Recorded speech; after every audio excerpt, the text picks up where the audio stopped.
민주당 이제 최고위원회의 여기에 그림이 상당히 의미 있다고 생각을 하는데 예. 이 전체 최고위원들이 다 같이 모여서 이렇게 막 손을 잡고 네. 이렇게 사진을 찍었어요. 손에 손잡고? 손에 손잡고 와. 바로 정청래 의원 옆에 바로 이제 이현주 의원이 손을 잡고 있는 이야. 이런 사진들이 지금 아침에 일제히 지금 송출이 되고 있거든요. 아.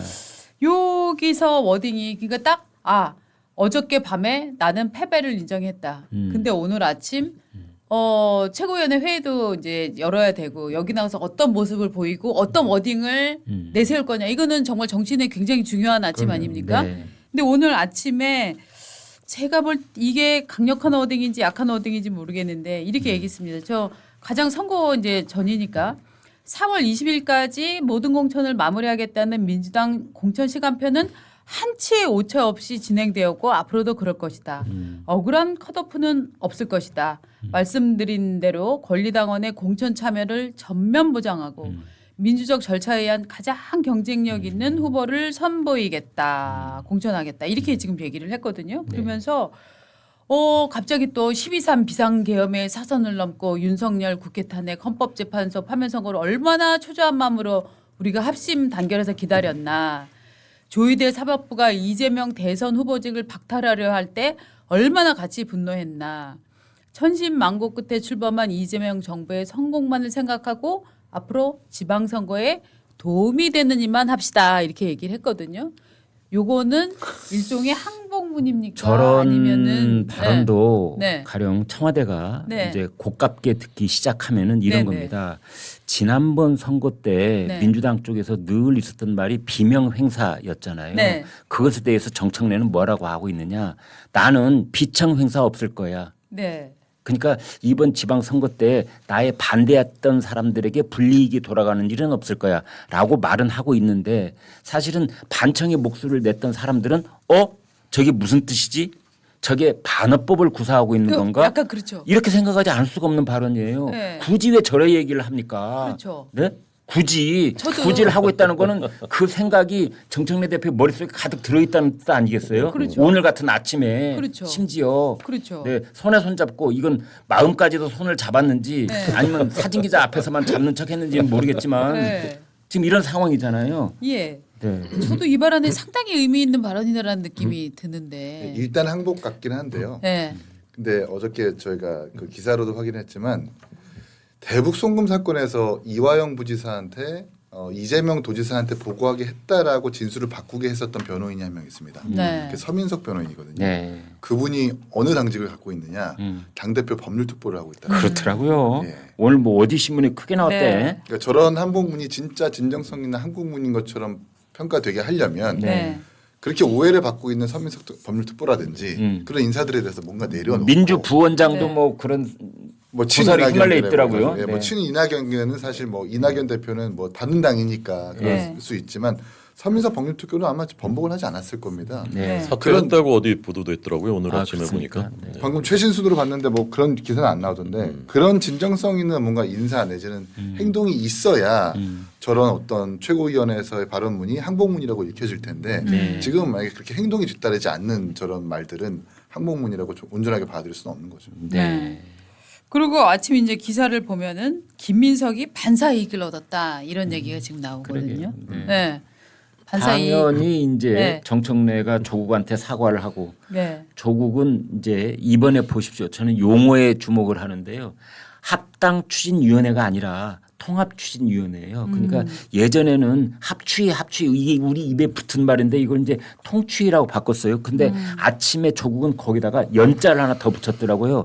연대 및 통합추진위원회다. 그런데 자 이것의 내막이 뭘까? 그 네. 내용에 보면은 지방선거를 위한 거라면 지금부터는 네. 원칙과 방법을 따져보자 이랬어요. 그래서 결국은 우리가 잔가지는 다 쳐내고 네. 핵심 줄기만 얘기해 보면은 이게 조국을 어떤 자리에 갖다 줄 거야 이 문제라고 저는 생각을 해요. 그런데 이제 많은 분석가들은 이렇게 말합니다. 아마 광역단체장은 안 나갈 거야. 원내 진입을 해야 되니까 네. 배지 달아야지. 네. 그래야 체포 동의안 이런 거 와도 그거 모면할 수 있고 면책 특권 뭐 다 할 수 있는 거 아니야 불체포 특권. 네. 그러기 위해서는 원내 진입을 하려고 할 것이고 네. 그때 원내 진입을 어디로 할 것이냐 이제 이거고요. 또 하나는 호남에서 이 조국 당이 단독 후보들을 일률적으로 다 낼 것이냐 여부. 그렇죠. 예, 그리고 이제 호남세가 강한 수도권에서의 단독 출마 여부. 뭐 이런 것들이 이제 서로 뭐 이게 진짜 지분 싸움이 시작됐다라고 오늘 아침에 어떤 언론은 그렇게 썼더라고요. 그렇죠. 진짜 지분 싸움. 예. 이때 어떤 일이 벌어질지 이제 거기에 따라서 이제 이게 통치가 될지 또는 뭐 할취가 될지 두고 봐야 될 일인데 약간은 지금 좀 어렴풋한 안개 속에 있는 상황이 이번 설 연휴 전에는 진행되지 않을까 그렇게 봅니다. 이 명청대전을 끝낼 수 있는 딱 한 가지 방법이 있습니다. 국민의힘이 지방선거를 이기는 겁니다. 저는 그러면 끝난다고 봐요. 그거 끝내주려 이기려고요? 네네 이겨야죠. 이재명 대통령 입장에서도 상황이 굉장히 심플해집니다. 그러면 정청래 민주당에서 정청래는 이제 후퇴를 하게 될 것이고 그런 김인숙 총리가 가서 당 대표 하게 될 거예요. 네. 그리고 이제 조국 이분은 뭐 어디 가서 이제 금배지 달고 들어가겠죠. 그러면 거기서 뭐 2인자 정도 뭐 그런 비주류의 뭐 수장 그 정도 할 수 있을 것이라고 보고 저는 길게 보면 이재명 대통령 입장에서 제가 보자면 서울시장 뺏겨도 큰 문제 없어요. 지금도 이미 야당이지 않습니까? 서울시장이. 뭐 부산시장도 마찬가지고 지방선거 지면 정권의 타격이겠지만 네. 엄청난 타격은 아닙니다. 네. 근데 그러면 정청래는 없어질 수 있어요. 그래서 저는 이재명 대통령한테 제일 좋은 시나리오는 네. 국민의힘의 지방선거 승리다. 재밌네요. 네. 국민의힘과 이재명 대통령이 연대할 수 있다. 네. 네. 새로운 유니버스입니다. 이게 지금 그 조국이 출마한다면 어디로 나갈까나 이것도 굉장히 궁금한 지점이잖아요. 박지원 의원이 예. 그런 말을 흘렸더라고요. 조국이 서울시장 나오면 어떡하려고 그래? 예. 뭐 이런 말요. 오늘 아침 조선일보 팔면봉에도 조국이 서울시장 나가면 무슨 일이 벌어질까 이제 네. 이랬는데 뭐 본인 생각도 그렇고 대체적인 조국 혁신당의 분위기는 아마 재보궐선거 그렇습니다. 어디 나가지 않을까 그렇게 되고 있는 것 네. 같아요. 조국의 멘토인 문재인 대통령이 과연 가만히 있을까? 이제 구정이잖아요. 네. 그럼 조국 대표가 아마 찾아갈 겁니다. 그렇지. 그럼 거기서 세배하러 이렇다 할 가야지, 이제. 메시지가 나올 거예요. 네. 합당은 해야 되겠죠. 근데 거기서 이제 비공개 최고위에서 어디를 나가라라는 뭔가 하명이 있지 않겠습니까? 네. 그리고 마침 또 김민석 총리가 엊그저께인가 그 본인의 SNS에다가 김대중 대통령의 망명일기를 잠깐 올렸어요. 예. 집권 전에 뭐 이데올로기를 대의 명분으로 선전선동해서 웅변하는 게 중요하다. 하지만 집권 이후에는 정확한 숫자로 국민 삶에 직결되는 정책을 만드는 게 중요하다. 하필 또 김대중 대통령의 그 망명일기를 가져왔다는 것은 내가 이 진영의 적장자를 이을 수 있는 유일한 1인이다라는 것을 보여줄 것 같거든요. 네. 그런 점에서 김원준 유시민 씨도 참전을 하는 거고 구정 때 잊혀지겠다라고 하는 문재인 대통령도 나와가지고 조국 대표한테 이렇다 할 메시지를 주지 않을까라는 생각도 듭니다. 네. 근데 저 한 가지만 짚고 넘어가고 싶습니다. 이거 저는 이현주 최고위원이 이번에 한 얘기 중에 저는 그분의 그 정치 노선에 매우 동의하지 않지만 하나 잘한 거 있어요.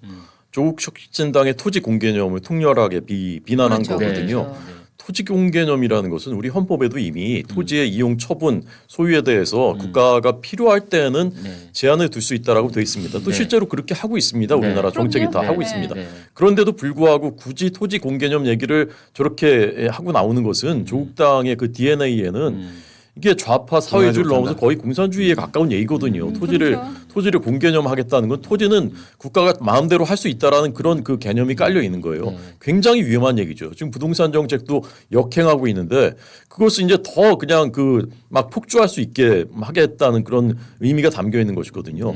근데 이런 당의 이런 강령을 가진 사람이 정치 지도자로 나와가지고 무슨 차기 대권 얘기한다는 것 자체가 저는 굉장히 정말 시대착오적인 일이라고 생각합니다. 제가 플러스 알파만 좀 말씀드리겠습니다. 조국 당 쪽에서는 토지 공개념이 우리나라 헌법 정신에 근거를 두고 있다 이런 얘기를 가끔 해요. 그래서 헌법과 관계 법령에서 토지 공개념에 관한 것을 전수조사를 해봤어요. 그랬더니 이 헌법이 말하고 있는 거 헌법 조문에 있습니다. 방금 말씀하신 그런 내용들이. 그런데 그의 근본 정치는 뭐냐? 이제 국가 공동체의 구성원들이 함께 이익을 갖게 될 경우에 그때는 일부 제한할 수 있다는 거예요. 가령 예를 들어서 고속도로를 뚫을 때 그때 토지를 수용해야 될 것 아니겠습니까? 그때 이제 토지를 수용할 때 개인은 토지를 내놔야 된다는 것인데 그때도 우리 헌법과 법률은 어떤 정신이 입각해 있느냐 그 개인의 재산권을 끝까지 보호해 주는 쪽으로 그러니까 일방적으로 피해를 입지 않도록 하기 위해서 만들어진 것이지 그렇죠. 그게 몰수한다는 거 아니에요. 그리고 네. 지금 조국 당이 말하고 있는 토지 공개념의 핵심이 뭐냐 토지 소유 상한선을 정해자는 거예요. 그래서 토지 소유 상한선은 뭐냐? 네가 집으로 쓰기 위해서 토지를 100평 이상 못 갖게 하겠어. 가령 300평 이상 못 갖게 하겠어. 이거거든요. 이거는 전혀 빛깔과 개념이 다른 거예요. 그런데 그렇지. 갑자기 헌법에 토지 공개념을 갖다 붙이니까 정말 어이가 없더라고요. 그러니까 어떻게 보면은 그러니까 부동산 값 비싸라고 하니까 그래 그럼 우리가 토지 공개념을 막아줄게라는 정말 심플한 이런 것처럼 메시지를 던지고 있지만 실질적으로는 정말 우리나라의 기본적인 건국 이념까지 흔들어내는 그런 주장이다라고 이제 봐야 되는 거죠. 그러니까 이게 네. 탁상 공론을 넘어서 네. 이 사람들의 그 머릿속에 두뇌 속 자기들 머릿속에서 뇌피셜로 저는 그렇습니다. 이재명 대통령이 지금 부동산 정책 계속 얘기하는 것도 이게 적어도 자기 그 경제 관료라든가 아니면 적어도 뭐 자기 수석실에 뭐 전문가라든가 하고라도 좀 얘기를 하고서 하지 않는 것 같아요. 그냥 자기 머릿속에 어제도 임대사업자들이 그 집 내놓으면 4만 호 뭐 되는데 그게 시장 안정에 도움이 될 텐 뭐 그런 이제 얘기를 하지 않습니까? 근데 현실은 내놓을 수가 없죠. 내놓으면 임대차 보호법에 따라서 세입자들을 보호해야 되기 때문에 나가라고 할 수가 없습니다. 내놓을 수가 없어요. 나가더라도 그걸 살 사람이 실거주 의무가 4개월 안에 실거주 의무가 있기 때문에 세입자들이 들어와 있는 집을 살 수가 없습니다. 더더군다나 대출 규제 완전히 해놔가지고 지금 대출도 받을 수가 없는데 집이 나오면 뭐합니까? 살 수도 없는데 이것이 현실인데 그냥 이런 현실은 다 무시하고 그냥 머릿속에서 그냥 4만 호가 있으니까 그거 나오면은 집값이 안정되겠지 이렇게 생각을 하는 것 같아요. 그러니까 이 굉장히 정말 위험한 그런 발상으로 그런 엉터리 실험들을 하고 있다라고 저는 네. 봅니다. 지금 그러니까 우리가 어떻게 보면은 이 팬덤 정치의 정말 이제 그 상징 중에 하나가 이제 조국 씨 아닙니까?